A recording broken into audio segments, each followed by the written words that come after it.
Ba naman yan nasa asa? Parang hindi naman po surprise sa mystery box surprise.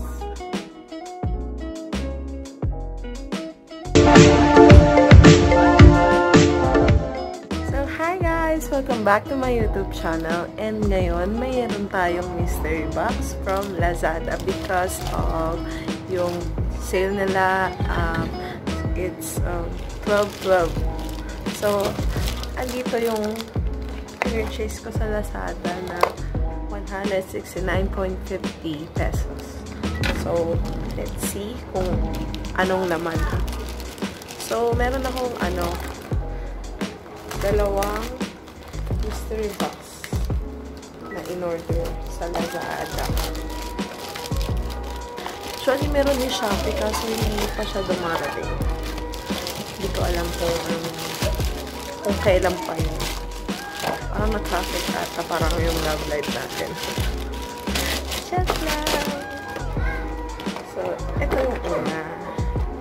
Ito yung pangalawa. Medyo naano na siya kasi dito siya napunta sa probinsya, hindi sa Mandaluyong. Pero sa Mandaluyong kasi talaga ako nakatira ngayon, nag-stay. Medyo pa ako. Malat-malat kasi galing sa sakit. So, ang first box natin is, ito yung laman. Yung sa phone holder and folding stands. Ito pwede natin magamit ito pag babutog. If ever na wala tayong tripod or something. So, hindi na siya mahal. Or okay na siya sa 29 pesos. So, this is the first box. And second box. Ano naman ito? Magkaparehas. Medyo madami siya. Ito yung second box. Meron siyang ito. Piling ko sa to, sa speaker na pwede mong gamitin or ewan ko. Kasi namang may gusto or na yan. Out. And then yung second item is card reader plus USB. So, OTG siya. And ano ba naman ito? Tagal-tagal na. Fidget spinner. Then, nag-order din ako na portable gamepad. Pang ML. Ito yung mga na-order ko sa Lazada. Ito yung 169 ko. Oh my God. Itong gamepad. Saan na yun? Gamepad na may ganito. Phone holder. Folding stands. OTG. Muro na to. Sa 30. And then this. Tsaka fidget spinner. So, ito yung mga nakuha ko.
Okay. It's time na mag-cellphone giveaway tayo kahit iPhone yan. Pero siguro second hand yun. Wala pa tayong ngayon. Wala pa tayong pondo. So, yun. Thank you for subscribing on my channel. Kahit na minsan lang ako mag-upload. Then, thank you sa pagnood sa mga videos ko. Kahit na minsan walang kwenta. Yung nasa likod ko, birthday kasi ng kapatid ko. Yun. And then, ito grad tip namin. So, yun lang. Thank you for watching on my videos, and see you next time. Until my next vlog.